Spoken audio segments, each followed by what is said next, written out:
ఒక 27 రోజుల నుంచి మేము దీక్ష చేస్తున్నాము.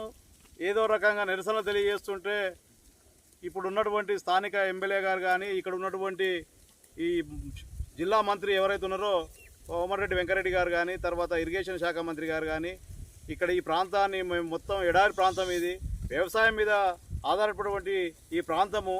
ఈమె పేరు కాకల వెంకటమ్మ. ఈమెకు ఒక 3 ఎకరాల భూమి ఉన్నది. ఈ 3 ఎకరాల భూమి ఉంటే ఇక్కడ కాలం కాలేదని చెప్పేసి 1 ఎకరం అంత భూమి పెట్టుకున్నది. తర్వాత ఆ ఎకరం నాటేసిన తర్వాత మళ్ళీ బోరేసింది.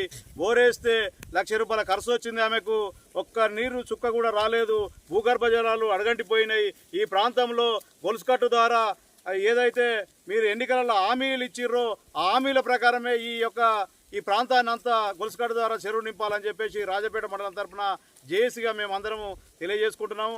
ఒకటే, ఈ ప్రాంతంలో నీళ్ళు ఇస్తేనే మంచిది, లేకపోతే రాబోయే స్థానిక ఎన్నికలలో మీకు అధోగతి పడుతుందని చెప్పేసి మేము ఈ రకంగా తెలియజేసుకుంటున్నాం. మా ఆవేదన తెలియజేసుకుంటున్నాము. మా డిమాండు, మా హెచ్చరిక.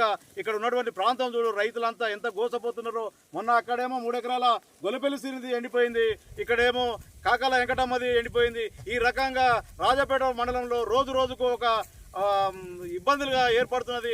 తక్షణమే ఈ ప్రాంతానికి నీళ్ళు వస్తేనే మనుగడ ఉంటుంది కాబట్టి, లేకపోతే మరణమే శరణ్యమా అన్నట్టుగా ఈ రకంగా రైతులంతా ఇబ్బంది పడే కాలం వస్తుంది కాబట్టి తక్షణమే చెప్తున్నా. ఇప్పుడు ఫిబ్రవరి నెల ఇంకొక 10 రోజులు అయితే ఇంకా ఎండలు బాగా ఇదైపోతే ఇంకా చాలా మంది నాట్లేసుకున్న పొలాలన్నీ ఒక్కొక్కరి నాది పోయింది అని చెప్పేసి అంటున్నారు. కాబట్టి తప్పకుండా మీరు ఏం చేస్తారంటే ఈ ప్రాంతానికి నీళ్ళు ఇస్తేనే మంచిదని చెప్పేసి రైతుల ఐక్యత రావాలి. రాజపేట మండలంలో నీళ్ళండి. రాజపేట మండలం రైతుల ఐక్యత, రాజపేట మండలంలో రైతుల ఐక్యత, రాజపేట మండలంలో చెర్రల్ని, రాజపేట మండలంలో చెర్రల్ని, రైతుల ఐక్యత, రైతుల ఐక్యత, రైతుల ఐక్యత వర్ధిల్లాలి, రైతుల ఐక్యత.